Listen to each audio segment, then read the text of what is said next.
ऋषि ने कहा, महिषासुर की सेना में कमी होती देखकर उस सेना का सेनापति चिक्षुर गुस्से में भरकर देवी के साथ महायुद्ध करने के लिए आगे बढ़ा। महादेवी उस पर इस प्रकार बाणों की मेघवर्षा करने लगी, मानो सुमेरु पर्वत जल की धारा बरसा रहा हो। इस प्रकार देवी जगदम्बिका ने अपने बाणों से उसके समस्त बाणों को छिन्न भिन्न कर डाला तथा उसके अश्वों सहित सारथी को मार दिया। साथ ही उसके सारे धनुष, बाण और उसकी अत्यंत ऊंची ध्वजा को भी काटकर नीचे धरा पर गिरा दिया। उसका धनुष कट जाने के पश्चात उसके शरीर के समस्त अंगों को भी अपने बाणों से बींध दिया। धनुष, अश्व और सारथी के समाप्त हो जाने पर वह दैत्य ढाल और तलवार लेकर देवी की तरफ भागा। उसने अपने तीखे धार वाली तलवार से देवी के सिंहराज के मस्तक पर वार किया और बड़े जोर से देवी की बाईं भुजा पर वार किया, किंतु देवी की बाईं भुजा के स्पर्श मात्र से ही उस असुर की तलवार टूटकर दो टुकड़े हो गई। इससे दैत्य ने अति क्रोध में भरकर शूल हाथ में लिया और उसे महाकाल रूपी भद्रकाली देवी की ओर फेंका। महाकाली देवी की ओर आता हुआ वह शूल आकाश से गिरते हुए सूर्य के समान प्रज्वलित जल हो उठा। उस शूल को अपनी ओर आते हुए देखकर महाकाली देवी ने भी शूल छोड़ा और महाअसुर के शूल के 100 टुकड़े कर दिए और साथ ही महाअसुर के प्राणों को भी हर लिए। चिक्षुर के मरने पर देवताओं को दुखित करने वाला चामर नाम का महादैत्य गज पर सवार होकर देवी से युद्ध के लिए आया और उसने आने के साथ ही महाशक्ति से प्रहार किया, किंतु महादेवी ने अपनी हुंकार से ही उसे तोड़कर पृथ्वी पर डाल दिया। महाशक्ति को टूटा हुआ देखकर असुर ने क्रोध से रक्तवर्ण होकर शूल को चलाया, किंतु देवी ने उसको भी टुकड़े टुकड़े कर दिया। इतने में देवी का महाबलशाली सिंहराज उछल कर गज के मस्तक पर सवार हो गया और दैत्य के साथ बहुत ही तेजी से युद्ध करने लगा।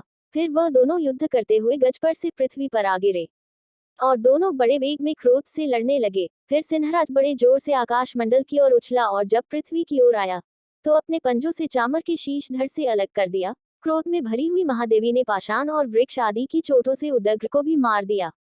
कराल को दांतों, मुक्कों और थप्पड़ों से चूर्ण चूर्ण कर डाला।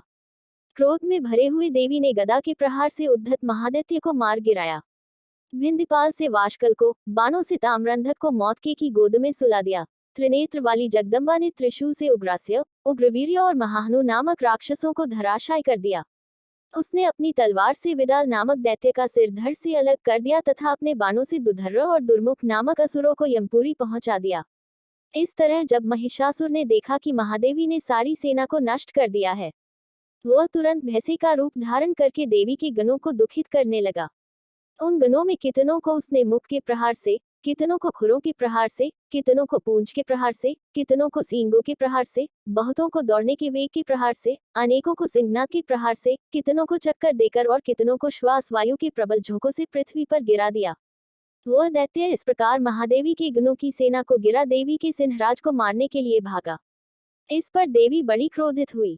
उधर दैत्य भी क्रोध में भरकर जमी को खुरों से खोदने लगा तथा सींगों से पर्वतों की बड़ी बड़ी श्रृंखलाओं को उखाड़कर धरती पर फेंकने लगा और मुख से बड़े भयानक गर्जायमान शब्द करने लगा। महिषासुर के वेग से चक्कर देने के कारण पृथ्वी क्षुब्ध होकर जगह जगह से फटने लगी। उसकी पूंछ के प्रहार से टकराकर समुद्र चारों ओर फैलने लगा। हिलते हुए सींगों के आघात से मेघों के खंड खंड हो गए और श्वास से आकाश में उड़ते हुए पर्वत फट कर लगे। इस तरह क्रोध में भरे महाअसुर को देख चंडिका को भी क्रोध आ गया और वह उसको मारने के लिए अति क्रोध में भर गई। देवी ने पाश फेंक कर दैत्य को बांध लिया और उसने बंध जाने पर असुर का रूप त्याग कर सिंह का रूप बना लिया और जो ही देवी उसका शीश काटने के लिए उद्यत हुई कि उसने पुरुष का रूप बना लिया। जो अपने हाथ में तलवार लिए हुए था, देवी ने तुरंत प्रभाव से ही अपने बाणों के साथ उस पुरुष को उसकी तलवार ढाल सहित बींध डाला। इसके पश्चात वह गज के रूप में दिखाई देने लगा और अपने लंबी सूनर से देवी को सिंहराज को खींचने लगा और गर्जना करने लगा। देवी ने अपने तलवार से उसकी सूनर को भी काट डाला। तब महासुर ने एक बार फिर से भेंसे का रूप धारण कर लिया और पहले की तरह सभी जीवों सहित समस्त त्रिलोकी को अति व्याकुल करने लगा। इसके पश्चात क्रोध में भरी हुई देवी बारंबार उत्तम मधु को पीने लगी और रक्तवर्ण नेत्र करके हंसने लगी। उधर बलवीर्य तथा मद से क्रोधित हुआ दैत्य भी गर्जना करने लगा। अपने सींगों से देवी पर पर्वतों की श्रृंखलाओं को फेंकने लगा।